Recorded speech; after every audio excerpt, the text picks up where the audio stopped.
It's go time. Welcome to the Third Down Gamble podcast with your hosts, Don Charbin and Heath Graham.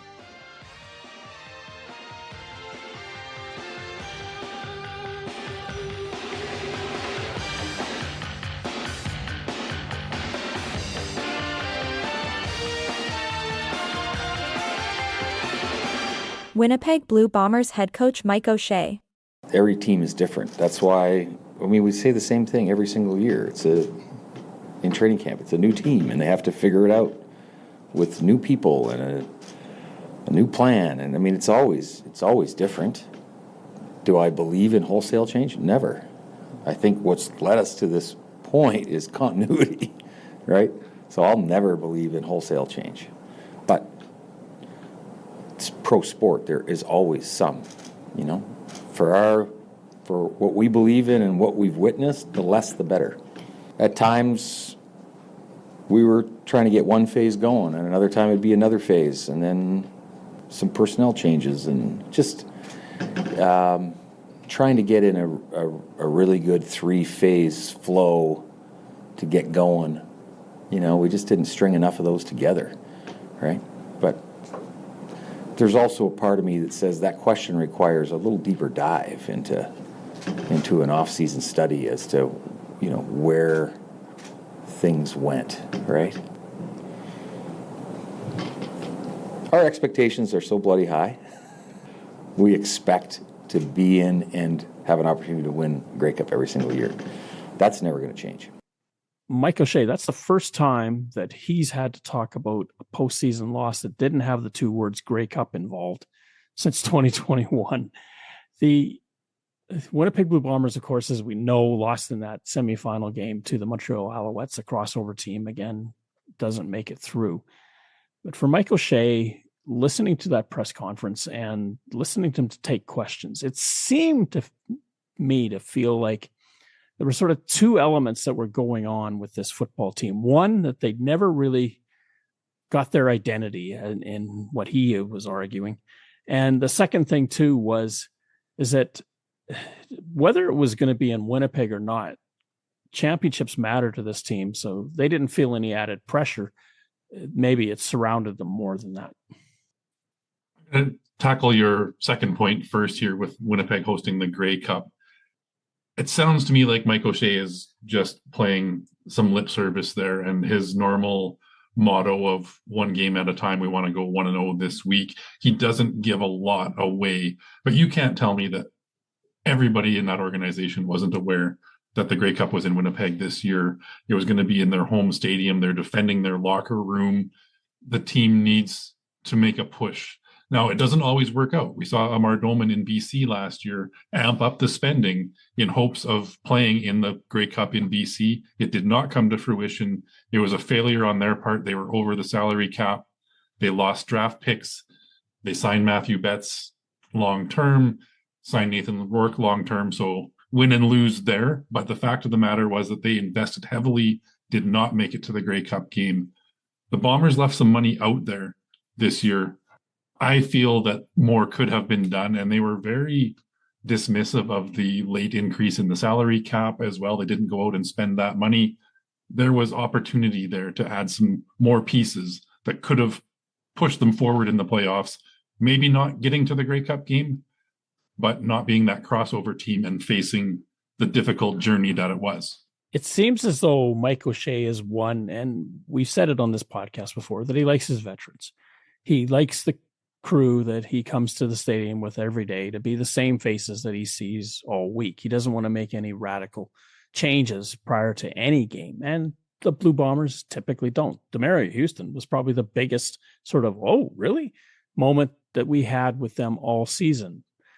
The Blue Bombers overall had a decent season, but they had their bumps in the road. And as much as maybe Jason Hogan takes a hit for this, and there was some talk that what if Jerry Jackson had been there through training camp? What would that have done? Even Zach Collaros was complaining that they rep some plays in the East Semi-Final that they hadn't really practiced since training camp. It's stuff like that. How much do you give him a pass on being a first-year OC, even though he's been with the team for a few years? It seems to be a focal point for fans and media in Winnipeg this year as well. The offense, frankly, did take a step back.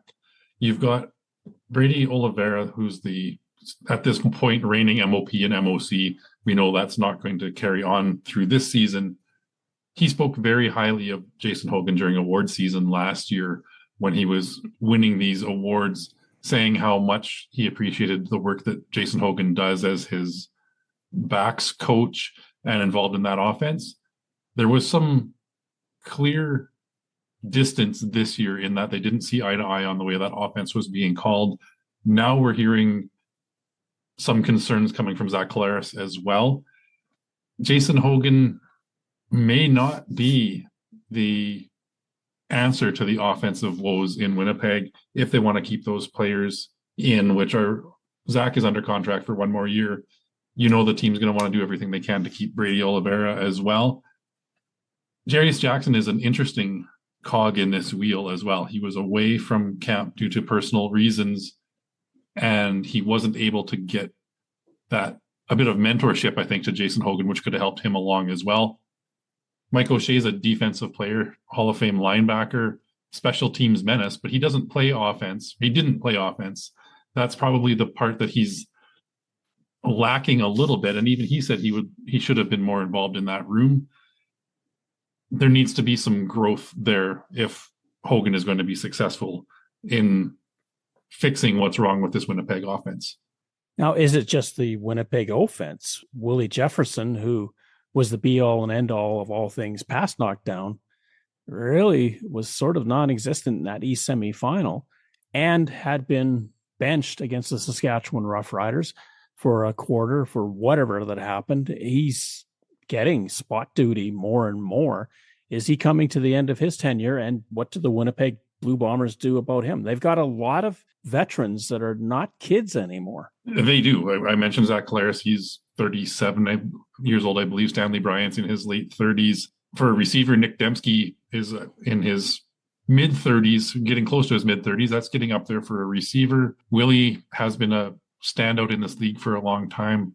Doesn't have that same explosiveness that he once did. Yes, he can still disrupt, especially given the getting up in the air and getting those knockdowns, but he's not getting after the quarterbacks as he once was, a little bit based on how Jordan Younger calls his defensive schemes as well. They often have a three-man front, a little bit tougher to get around the edge to a quarterback if you're only rushing three. There are some big decisions that have to be made. And is there a core in Winnipeg that can still continue to be successful with moving on from some of these veterans? Probably. There's question marks on that offensive line. There's question marks with Willie Jefferson on defense. There are a few other key areas as well. I think their linebacking core is reasonably young and pretty solid. Bringing Demario Houston back in the secondary was because of the injuries they had as well. I would be surprised to see him back for another season, honestly, in Winnipeg. So there's going to be some shakeup there. Stanley Bryant is a free agent. Chris Kolonkowski is a free agent. Patrick Neufeld is a free agent. But especially Bryant and Neufeld are getting up there in terms of tenure. Eric Lofton, Tui Ellie, that whole offensive line is available. If they want to start moving to another site, they could. I don't think they would en masse, but you go defense. You got Willie Jefferson, Cameron Lawson, who had a pretty decent season, Tanner Schmeckel, Jake Thomas, who's been there forever, James Vaughters, who they brought over in free agency, and Jamal Woods. Linebackers, you talked about them, Tanner Cadwalder, you got Shane Gauthier, and you got Kyrie Wilson. You cannot pay everybody. So when you go up and down that little list that I just prattled off to you, how do you approach it? I'll give Winnipeg a lot of credit for the retention that they've had over the last few years. As far as being a championship contender for the last 5 years, they've done a pretty decent job of keeping that core together. Yes, they've had Kenny Lawler move on. They've had Adam Bighill move on, Terrell Ford. There are key pieces that have left. Now the year of birth has to come into play a lot. And we've talked about some of those aging players. Jake Thomas, I forgot all about when I was going through this. I think he's one of the last men standing from the 2013 CFL draft.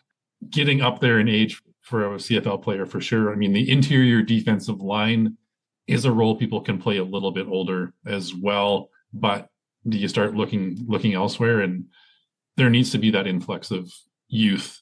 They've got some good young receivers with Carrick Wheatfall, Ontario Wilson, Kevin Clarcius. There are some young guys in there. Losing Nick Dembski to injury, losing Dalton Schoen to injury, those were the veteran presence that those guys are learning from. And when they are out of the lineup, you don't really have anybody to bail you out. Well, Dalton Schoen, I wouldn't consider a grizzled veteran. He's only been around for a few years. He's another free agent. Dylan Mitchell, Nick Dembski, Cody Case, Jarrett Stern, Carrick Wheatfall. All of these receivers are up for grabs if the Bombers want to pursue or if they don't. And I imagine a couple of them will be gone. As part of the free agents list that exists with the Winnipeg Blue Bombers is Brady Oliveira. He's the MOC of this league from 2024. He wants to be a Blue Bomber in 2026, but he is open to the idea of leaving the team for a better situation. And I wonder if money talks loud enough that Brady Oliveira may not be wearing blue and gold next year. It's a possibility. He did turn down a bigger contract offer from the Hamilton Tiger Cats, I believe, when he signed his most recent contract with the Winnipeg Blue Bombers. His loyalties definitely lie in Winnipeg, given that it's his hometown and he grew up watching the Bombers play. How much of a hometown discount does he continue to give at this point of his career with what he has shown with his on-field abilities? He's a marketable player. He's one of the top running backs in the league, is somebody that is going to get some interest in free agency. The Bombers have to play it right and can't undercut, or I think he maybe will look at some bigger dollar value offers. One of the things that Oliveira has to do because of that situation last year where he got a better offer and he declined it to stay at home, teams are going to be a little wary of that. What do we do if we come out with a number that's very palatable for Oliveira, but do we have to wait for the Blue Bombers to maybe come close and then they're going to lose out to him anyway? That's part of the free agent game, I guess.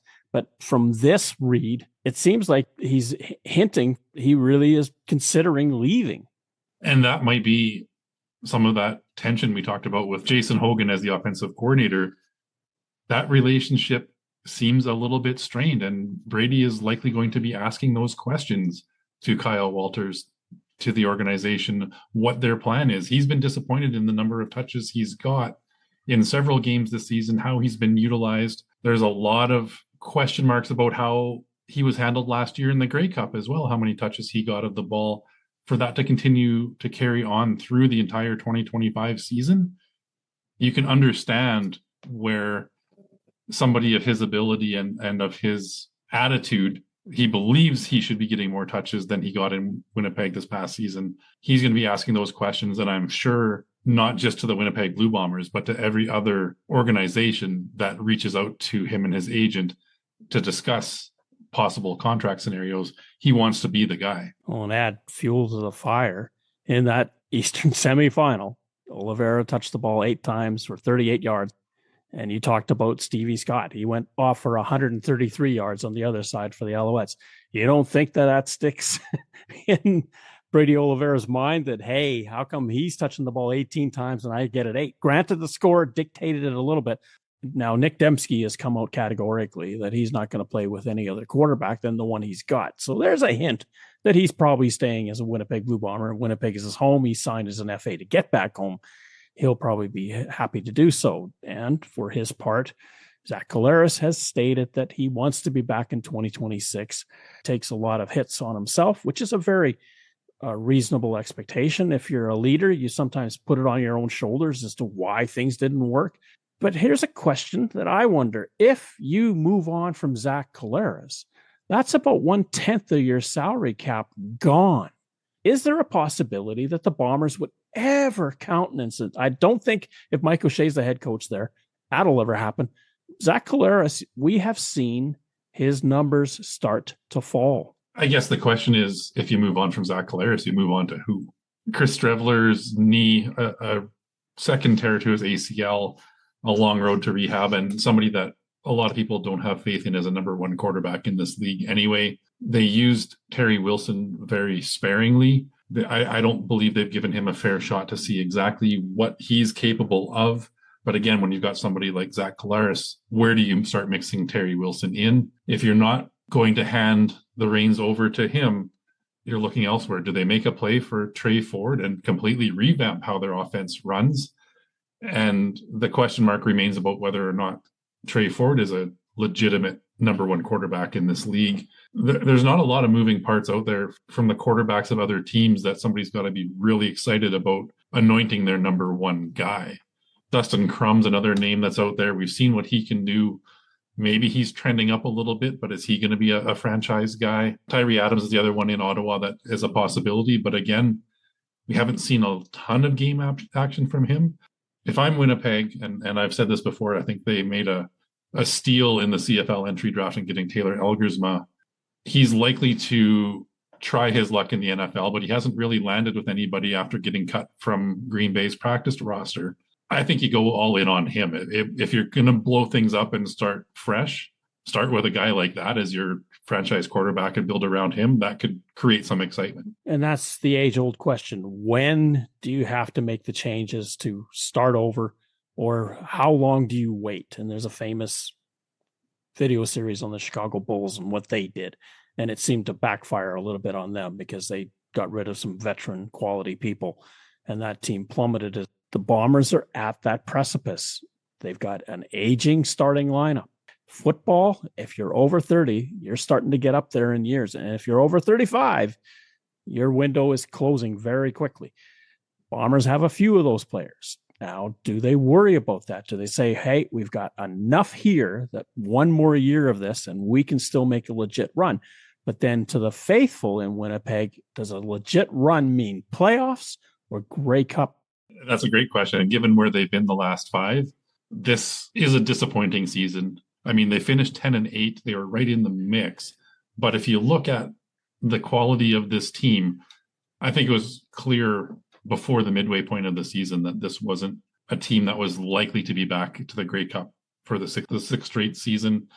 Things had to go perfect. And we talked a bit in the CFL preview or the playoff preview about you could make arguments for any team making it through and winning the Grey Cup of the 6 teams that made the playoffs. I still stand by that. We saw the fight that the Bombers put up in the second half against Montreal, but you can't spot a team like the Alouettes 17 points in the first quarter and expect to pull out a victory. It was they gave everything they had.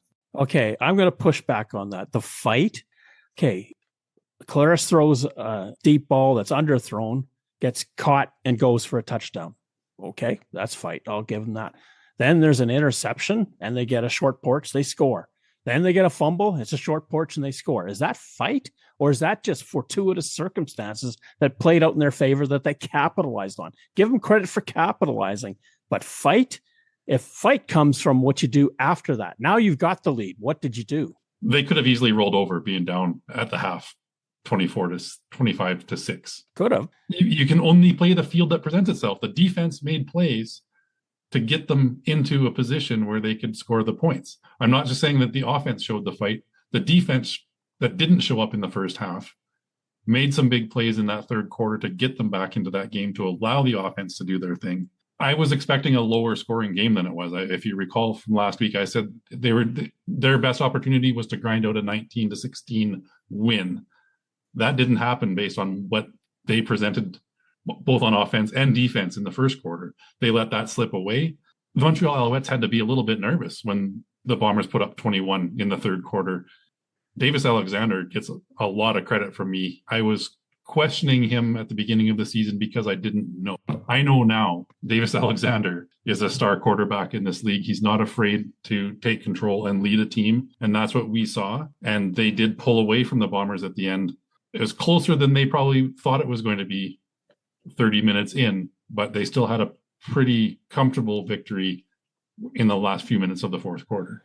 The Alouettes took what Winnipeg threw at them, took their best shot, and still they were the ones that down the stretch were controlling the play. When Montreal went up by 9 in the final minute, that was it. The Bombers' era was over. It was crashing to a halt right there. Darnell Sankey put a pin in it when he made that last play interception. Yes, Winnipeg didn't quit, but to say they put up some great fight, what were they going to be if they weren't playing in a playoff game, putting up a big fight anyway? I know I get your idea that 25-6 at halftime could have mailed it in. You're in a playoff game. Why would you ever mail it in a playoff game? Montreal, though, let's give Davis Alexander credit. They pushed him out of his comfort zone. He had to throw a lot of balls where he was rolling to his left, and he doesn't like throwing from that side, and he managed to survive it. He's the young kid on the block. He was referred to as the neophyte against the veteran Zach Collaros, and yet that kid, if you want to call him that, played a fantastic game when it was all said and done. Montreal was full deserving of that victory. Winnipeg, of course, there's this shock value that, oh, great, we're not going to the home game and we're not going to be hosting and all this sort of stuff. But the Alouettes said, hey, you said a lot of stuff coming into this game. Davis Alexander was very motivated by what the Bombers were saying. And Willie Jefferson was the biggest of the bunch, saying sometimes you got to knock in the door, steal their stuff off the kitchen table and just walk out type of stuff. And I get the metaphor, but what did you do to the Alouettes that made you think you could say that and that wouldn't motivate them? Teams will look for any edge they can to get the motivation. And I mean, I don't think Willie Jefferson was disrespectful in what he said. What's he going to say? He's going to say, oh, we're going to go into Montreal and hopefully we can pull out the victory. No, he's going in with confidence of a team that's been to 5 straight Grey Cups. He's a confident guy. He didn't say anything negative about Davis Alexander. He didn't say anything negative about the Montreal Alouettes. He said, we're the bad guys. Yeah, we're going to go in and take it. Absolutely, Davis Alexander used that as motivation. We talked about him not playing the Winnipeg Blue Bombers yet. He had a lot to prove, and he went out there and did it. 384 yards passing. Stevie Scott stepped up to really solidify that running game for the Montreal Alouettes as well. They did what they were supposed to do in this game. They went in there, showed no fear against the Winnipeg Blue Bombers. They were the home team. The crowd was fired up, and they delivered. Oh, absolutely, they delivered. Montreal showed no fear. Yeah, 300 or 556 yards of total offense. That's 176 rushing yards, 384 passing, less a few sacks that they had. Zach Collaros, though, 2 fumbles, 1 he loses, and a pick that he loses as well. I go back to where I sort of tossed out the idea with Zach Collaros. I know that there's no way he's not going to be the quarterback in Winnipeg next year, but do you ever countenance the thought? Or if you're Kyle Walters, you don't know what your job situation is right now, you dare not countenance anything and say anything because you don't know if you're going to be signing anybody when the new season comes along. Was there a question in there? Yes, Zach's under contract for 1 more season. The interception at the end of the game, I think he was trying to make a miracle happen. Yes, Darnell saying he made a great defensive play on it. I don't consider that one to be as egregious of a turnover as the fumble he lost or the fumble that Brady Oliveira lost as well. You need to secure the ball. I think that was the biggest momentum killer for the Bombers. They battle back into this game. They take the lead. They're right in it, and Brady coughs it up. That one took the wind out of their sails a little bit. But let's get into this situation of the contracts of Kyle Walters and Mike O'Shea. Now, Mike O'Shea is saying he's got an opportunity to have a frank discussion with the Blue Bombers. He doesn't see himself leaving the team, but he doesn't know for a fact that everything is going to go well. What do the Blue Bombers do with those two? Do they want them both back? Do you shake up anything there to see if that gets them going? Do you even have to, because the team has been in the playoffs since 2017? It is a great question. And I wonder at this point how much longer Mike O'Shea wants to be in Winnipeg and how much longer his message is going to be effective in Winnipeg. Even the greatest of coaches eventually lose the room. And that's true for any sport. He has done an amazing turnaround with the Bombers and taken them from a team searching for an identity to one that is a contender and has won the big games. The Ottawa Red Blacks are looking for a head coach. If the Bombers don't lock O'Shea up soon, is that an opportunity for Ottawa to throw some money his way and get a fresh start for that Red Blacks team that is searching for an identity and maybe give O'Shea a chance to start over? If I'm Sean Burke, I'm absolutely looking at that possibility. He's comfortable in Winnipeg right now. I wouldn't be surprised to see him come back. I just don't know how much longer that run is going to be and how much longer he has the control and the faith in the players, especially as you start moving on from that core group of veterans that are aging out now. It's a bit of a different room than when he took over and started to lead them to success in 2019. Do you ever see a circumstance, and I know this was mused about a couple of years ago, that O'Shea takes over as GM. Kyle Walters is out and a new head coach. I would be surprised. I feel Mike O'Shea loves coaching, and that's where he feels most comfortable. Given the opportunity, I'm not in his head. I don't know exactly how to answer on his behalf. I would just be surprised to see him make that step from head coach to general manager. I believe he feels he best serves a team being that guy on the sidelines and in the room every day, as opposed to the guy negotiating contracts and trying to bring in the new talent. We know Three Down Nation has talked about, with that Ottawa situation, do they throw a bunch of money at Ryan Dinwiddie and try to get him as a coach and GM because he is under contract as the head coach of the Toronto Argonauts, so it would need to be a promotion? I'm of the belief that it's very challenging in this day and age to be both head coach and GM in a dual role. O'Shea, if he's on an expiring contract, they don't need to make a promotion to get him into that new team with the Ottawa Red Blacks. It can be lateral. Now, just prior to that game in Montreal with the Blue Bombers and the Alouettes, Sean Oakman made news by being released by the Alouettes and also suspended by the league. And this was for violating the CFL's gender-based violence and harassment policy. This came out of seemingly nowhere. I was caught off guard. I hadn't heard anything about it. The allegation is that Oakman threatened to send sexually explicit material to an intimate partner's child, and that child is a minor. And his actions under these circumstances would breach the gender-based violence and harassment policy. And the league takes these types of things most seriously. We've seen it before. We have, yes. I was shocked to hear the news as well. Given the circumstances and the information that's been released, there has to be a lot of evidence there in this situation. Now, we've seen precedent. It's an undefined suspension at this point, but 9 games seems to have been the precedent that has been set. Does the difference in the severity of the crime equal longer suspensions? That remains to be seen. At this point, he's 33 years old. I would not expect to see him before at least the halfway point of next season if he gets another opportunity and if the suspension gets lifted. How many teams are going to come knocking? This might be the end of the CFL road for Sean Oakman. Well, it was for Jerome Messam, and that was voyeurism that he was alleged to have partaken in.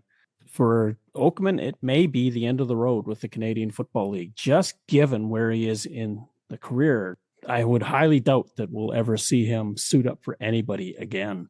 I agree with you. I mean, we'll see if he even applies for reinstatement, what that pathway looks like. There's some history of problematic behavior for Sean Oakman as well, dating back to his university days with the Penn State football team. I just don't see any team willing to take a shot. Now, we did see Sean Lemon, after his gambling suspension lifted, the Montreal Alouettes did bring him back. He's an older defensive lineman as well. Different situation as far as the violations go. Maybe they're willing to give him a second chance if and when he's able to be reinstated. I don't see any other team going down that road. I'm Derek Taylor, the voice of the Bombers on 680 CJOB, and I listen to the Third Down Gamble podcast.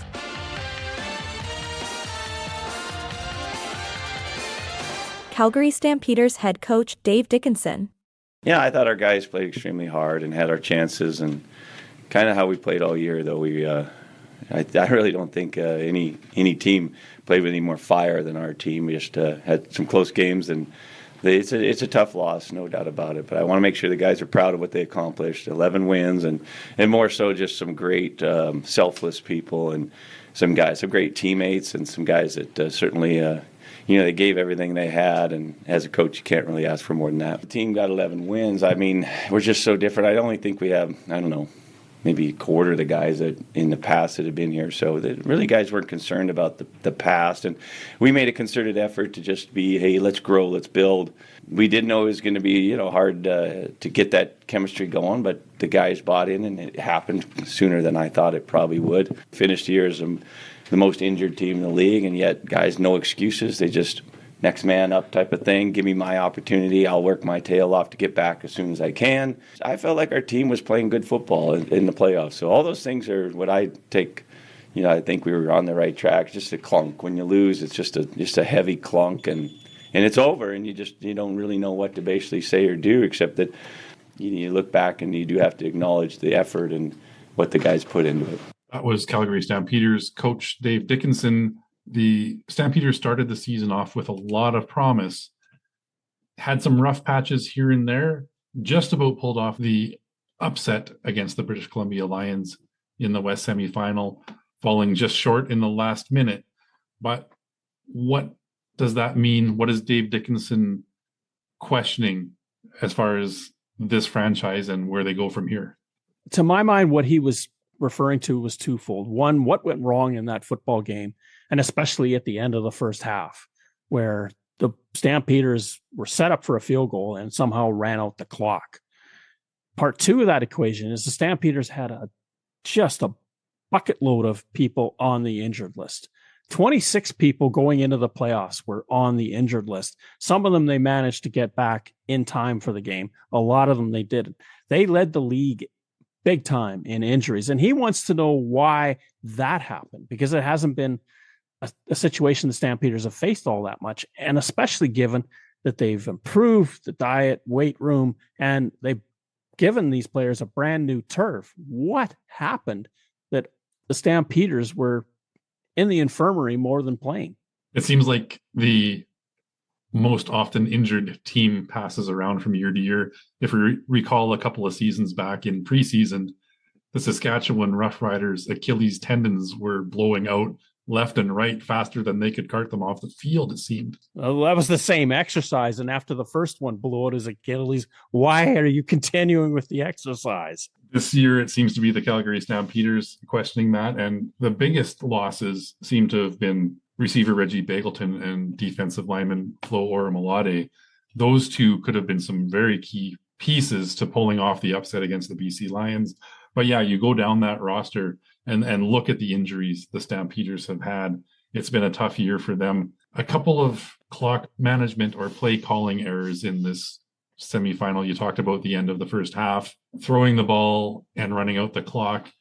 Also late in the fourth quarter, going for a deep pass on a second down where a running play would have eaten a lot more time off the clock.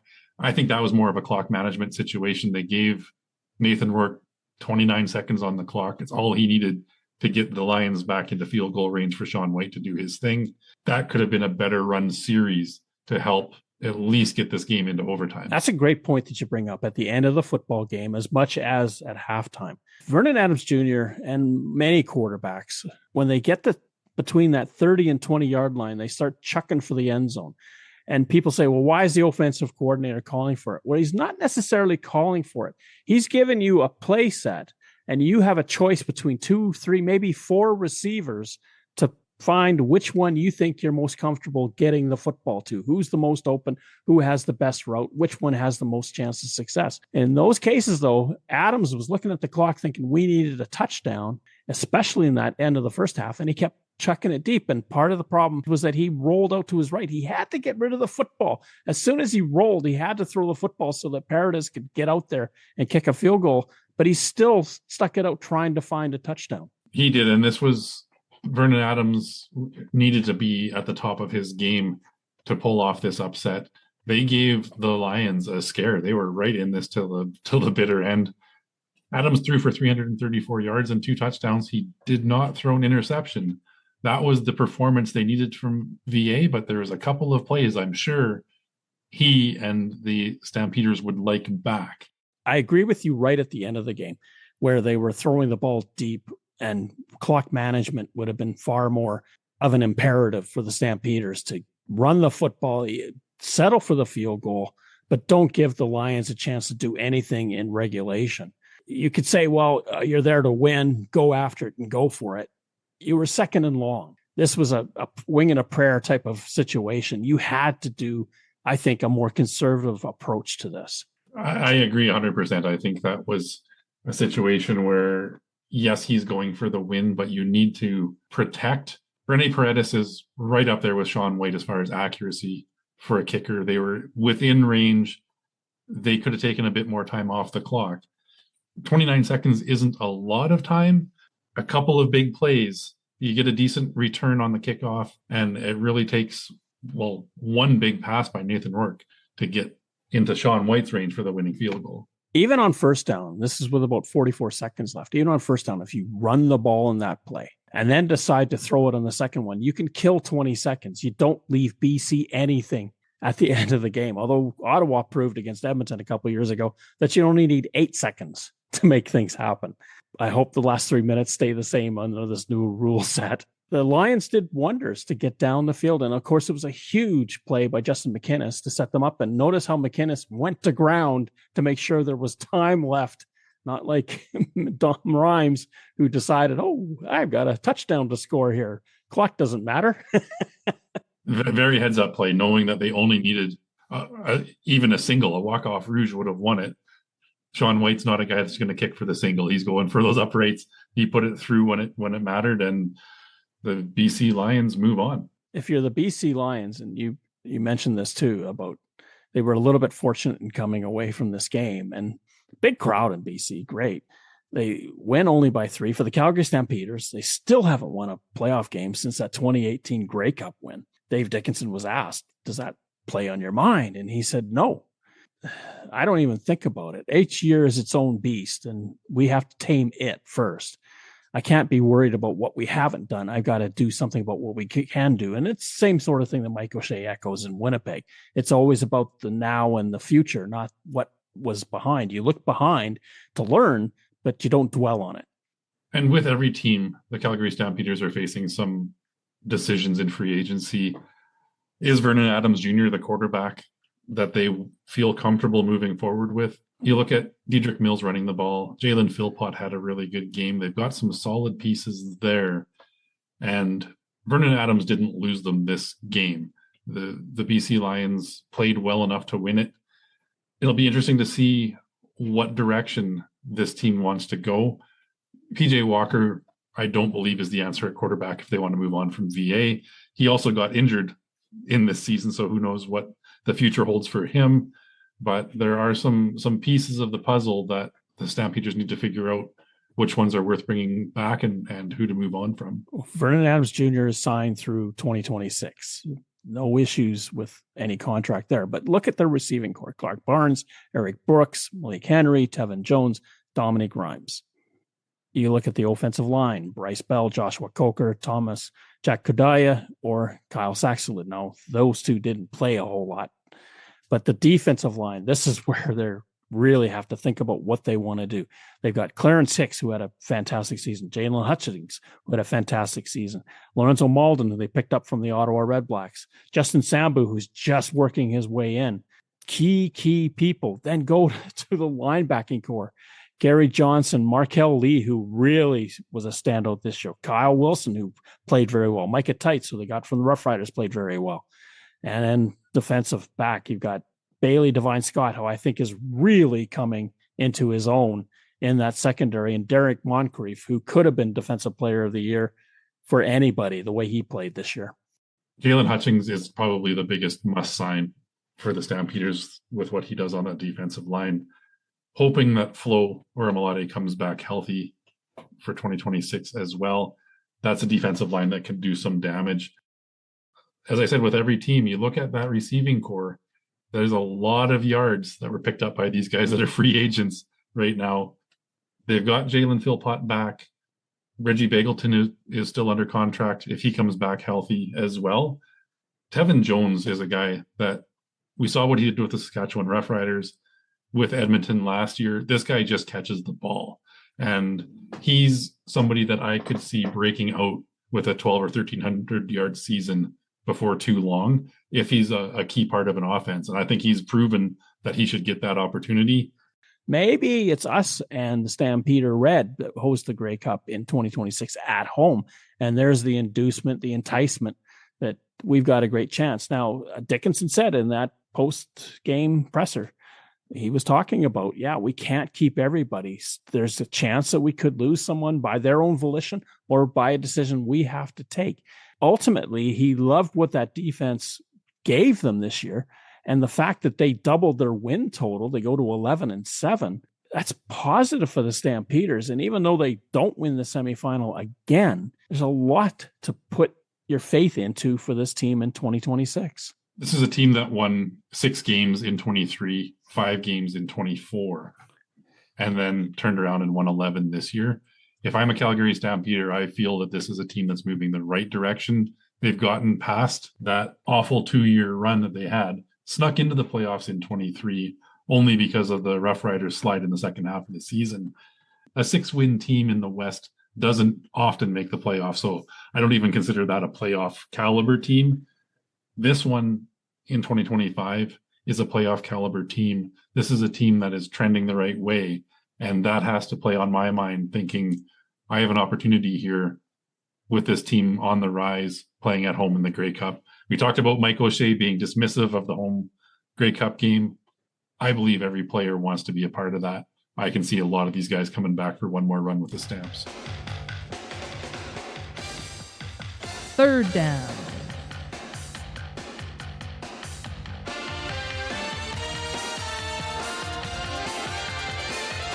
Division final weekend. This round of the playoffs kick off in Hamilton, where the red-hot Montreal Alouettes come in to take on the Ticats. Montreal, fresh off of their big win against the Winnipeg Blue Bombers, are a 2.5-point favorite on the road.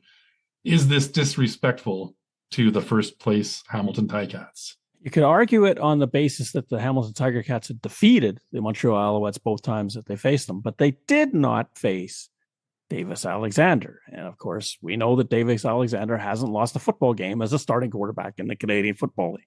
Montreal's defense versus Hamilton's defense, heads and tails, Montreal's defense is better. Bo Levi Mitchell's going to have a longer day trying to figure it out. Montreal's offense should be okay against Hamilton's defense. Even though they're starting to improve, they're getting better defensive line play. They're certainly getting more pressure, a la the BC Lions, who have added a player, and suddenly now they're that much better. When you look at the whole picture, you got to like the Montreal Alouettes. What they went through against Winnipeg, that scare in the third quarter, and we talk about the fight in the Blue Bombers. So how about the Alouettes not folding in response, going, what is happening, when going into panic mode? They stood their ground and found a way through it. That is real character building. And it was for the Blue Bombers too, to show that they had fight left in the team.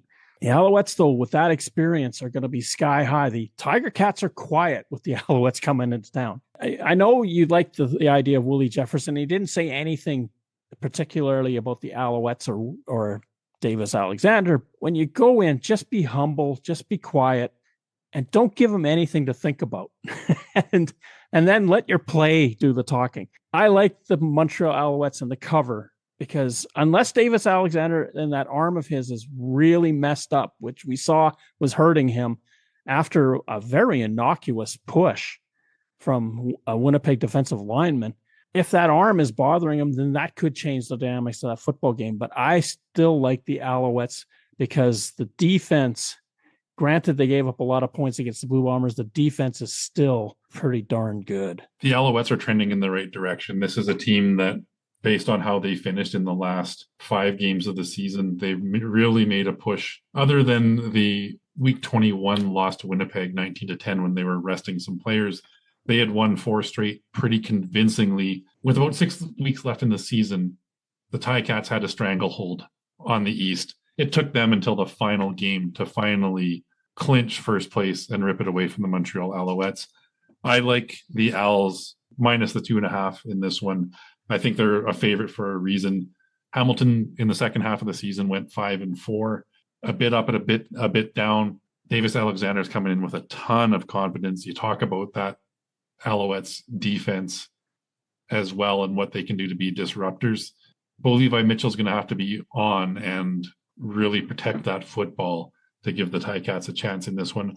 I agree with the spread being close, but I like the Owls on the road to pull off this win and be Grey Cup bound. This certainly has feelings of 2023 being revisited. Well, the Alouettes were mired in second place. They went on a tear in the second half of the season. Darnell Sankey joined the team, said, we're not going to lose any more football games. They didn't. Here they are again, mired in second place, finishing the season strong. Then they went into a 16-2 Toronto Argonauts home den and beat them. This is a 12-6 Hamilton Tiger Cats. Hamilton has been waiting so long to win a Grey Cup. It's 1999 since Darren Flutie and Danny McManus took that team to a Grey Cup win. In fact, when you look at the teams in the playoffs, you got Saskatchewan hasn't won since 2013. The Lions haven't won since 2011. And let's not forget that it was Cody Fajardo behind center when the Alouettes won a couple of years ago as well. This is Davis Alexander's team. Little correction, the Ticats went 11-7 this year, not 12-6. Oh, my bad. They were the first place team in the East, but one game behind the Saskatchewan Roughriders overall. This could be a good game. I wasn't expecting to see as high a scoring semifinal as we did between Winnipeg and Montreal. Who knows what this one brings? Now, it was the Bombers' defense, as you mentioned, setting up a short field for that offense to get a couple of touchdowns to get back in that game. If the Alouettes defense steps up, we know they can be a menace and win that takeaway battle. And that's what it's going to come down to. Hamilton needs to protect the ball at all costs. They start turning it over against this Alouettes team, and I think it's game over. The Hamilton Tiger Cats are very good. That's something that they pride themselves on with Brent Monson. They love stripping that football. The Alouettes are going to have to be mindful. I still like Montreal. I just think that they're battle hardy. Ticats have a great veteran quarterback in Beaulieu Mitchell. They've got a great receiving core. The Alouettes, I think, can take care of them. And it may come down to, can Hamilton at least run the football and change things up and see what that provides them. It should be a fun game. That Bombers Alouettes game was a fun game to watch. The Stampeders Lions game was a fun game to watch. And that's before all these rules get thrown in. Entertaining football come playoff time. That's what we want to see. We like these exciting, close games as well. I'm sure if you're a diehard fan of a team, you're cheering for the blowout victory. But other than that, people want to be entertained. Bringing us to the Western Final, the Saskatchewan Roughriders at Mosaic host the BC Lions. The home team is a 3.5-point favorite. We look back to 2022. The Winnipeg Blue Bombers played home team in Mosaic for the Grey Cup. The Riders are looking to turn the tables and be the home team at Princess Auto Stadium for the 2025 Grey Cup. Can they pull this one off against Nathan Rourke and the red-hot BC Lions? That's what everyone wants to find out, and we shall soon see. This is the first time that Saskatchewan has hosted BC in a Western Final. That's if you discount the 1963 Western Final, which was a best 2 out of 3, and Saskatchewan had to host one of those games against the BC Lions. So in the post-1970 era of the CFL, where they went to single game knockout in the semifinals and the finals in the Western Conference, this is the first time the Roughriders have hosted the BC Lions. They've met tons of times in the semifinals in Regina. They've also met tons of times in the finals in British Columbia. Last time Saskatchewan went from first place to go to the Grey Cup was 1976. Some of us on this podcast weren't even born yet. History is not on their side for whatever reason in first place, at least the last several years. They have lost. Obviously, we remember the 2019 West Final to the Winnipeg Blue Bombers. When they went to the Grey Cup in 2013, they were second place. When they went in 2007, they were not in first that year either. 1989, when they won it, they were not in first place. They were third that year. The Riders seem to love to come from behind. This is a rare thing for them to be at home. How many of those players were around for any of this? Probably none. But there's a corporate culture that remembers this, and there's a fan base that remembers this. Will the Roughriders be tight? That's what I want to know. Lions have just come through a very emotional, exhilarating game against the Calgary Stampeders, where a last play field goal gets them through to the next round. They're sky high. The Roughriders, the last time they played a football game, it was against the BC Lions. They put their starters out there. They left the game leading, and then the second stringers went out, and the Lions scored a late touchdown to win. Does that mean anything? Riders defense getting healthy. Jackson Ford looks like he's ready to come back and play at safety. The receiving core, Keyshawn Johnson is rounding in back into shape. Dante Myers is just about ready to come back. Some weapons are going to be back on the field for Trevor Harris. Harris, who's had some time to rehab that shoulder that was injured against the BC Lions when they last played in BC. The list goes on. If you're the Saskatchewan Roughriders, you have to be prepared to win a high-scoring game against the BC Lions. Nathan Rourke didn't play that well. They got a big kick return for a touchdown to help them against the Stampeders. When the money was down on the table, Nathan Rourke was there to grab it, and he took the team down to win. I like Saskatchewan's defense. I like BC's offense. I'm less confident in Roughriders' offense. I'm less confident in the BC defense. There you have it. That semifinal win over the Calgary Stampeders was huge for Nathan Rourke. Yeah, he was only around 250 yards passing. He did rip off a 44-yard run. We saw late in the season he had a 70-yard touchdown run as well. That's the concern right now for the Saskatchewan Roughriders, is not only can he throw the ball, but he can get out there and scramble. And the Riders' defensive line has been very good against the run this year, but they need to be wary of Nathan Rourke, not just James Butler running that football. They need to be all eyes on, and I wouldn't be surprised to see some spying on Nathan Rourke to make sure he doesn't get away for one of those 30-plus yard runs. Trevor Harris has a quick release, and that's the key to that Roughriders offense as well, is he needs to be smart with it and getting the ball out quickly. I like the Riders to pull off the home win in this one as well. Again, wouldn't be surprised at all to see BC pull it off, but if I'm picking one over the other, I like the Riders at home. This is a pretty solid team. They've had first place wrapped up for a little bit, got some guys healthy coming back for this final. The momentum's on their side. Mosaic Stadium's near sold out, if not sold out now. That crowd is going to be fired up as well, and I think that's going to help lead these Roughriders to victory. The last time Harris played a full game, and a meaningful full game, was October 10th against Toronto. And you wonder about rust. You wonder about, especially not having the timing down with the receivers. The Roughriders at home, though, there's one of two scenarios that plays out in my mind. Either the Roughriders win big and are off to the Grey Cup by the end of the third quarter, or this one's going to be right down to the last second, and maybe Sean Whyte has another kick that he has to make. It should be an entertaining weekend for sure, and I expect a lot of points on the board in both of these games. The only scenario I see low scoring is if that Montreal defense steps up and really holds Hamilton's offense in check. That one could be a bit of a wider spread. I believe both games are going to be reasonably close, and you're looking at 55 plus points scored total in each of these games. And another little tidbit to think about, this game is going to be played on November 8th of this year, 2025. In 2027, the Grey Cup is going to be played on November the 7th. We'll be watching that weather closely to see how moving the Grey Cup a couple weeks earlier affects these Prairie Grey Cup games. CFL has announced their nominees: outstanding player, outstanding Canadian, outstanding defense, outstanding offense, and outstanding rookie. If you look up and down the list, is anybody standing out to you as probably the winner in each category? I'm guessing without a doubt, Nathan Rourke is outstanding Canadian. Does he also double up as outstanding player? I believe he does. I think there might be a couple of double award winners this season. I would not be surprised for Nathan Rourke to win both of those awards you mentioned, and Trey Vauvel of Winnipeg, possibly rookie and special teams player of the year. I don't think that anyone's going to challenge Vauvel unless you really think that the year that Mark Leggio had in Hamilton was so special that that is a challenge.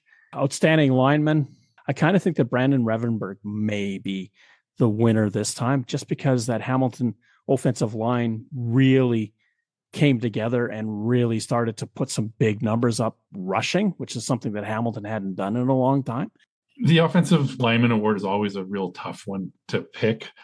I would not be surprised to see Revenberg as well. I think he's been a real solid player, and it might be one of those opportunities where the Ticats have finally finished in first place, and it's almost like a lifetime achievement award to give Brandon Revenberg that one.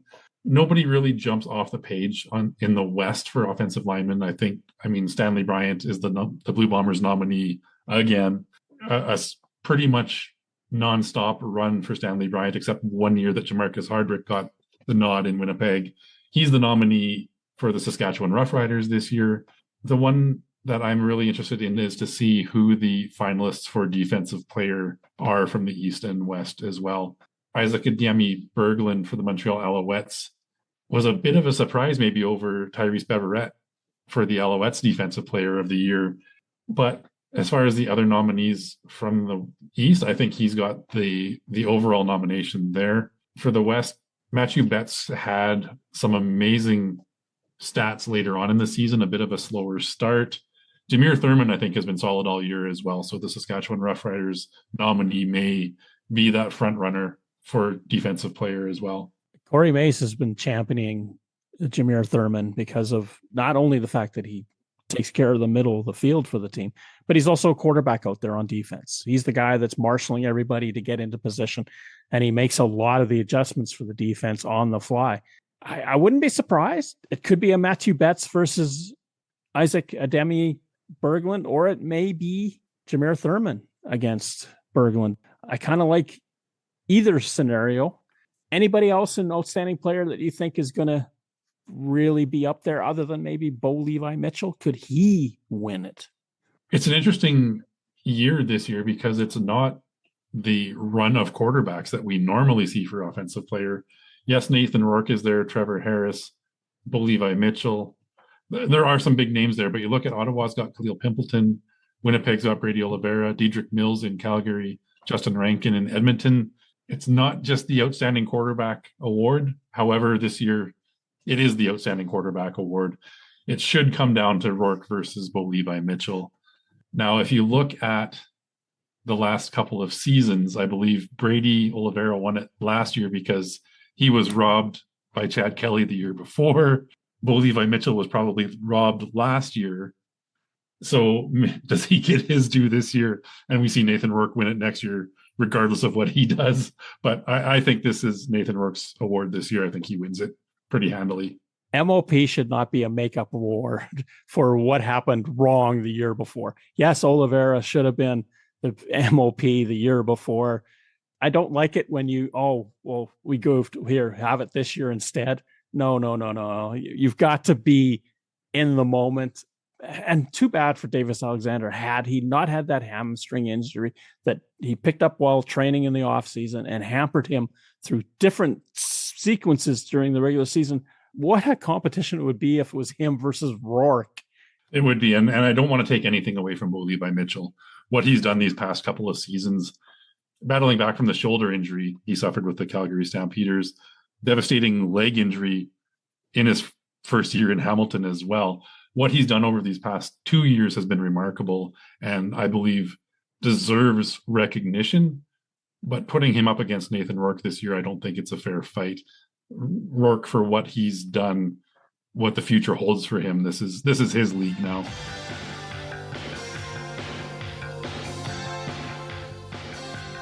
Third Down Gamble uses the expert resources of the Canadian Football League and 3 Down Nation.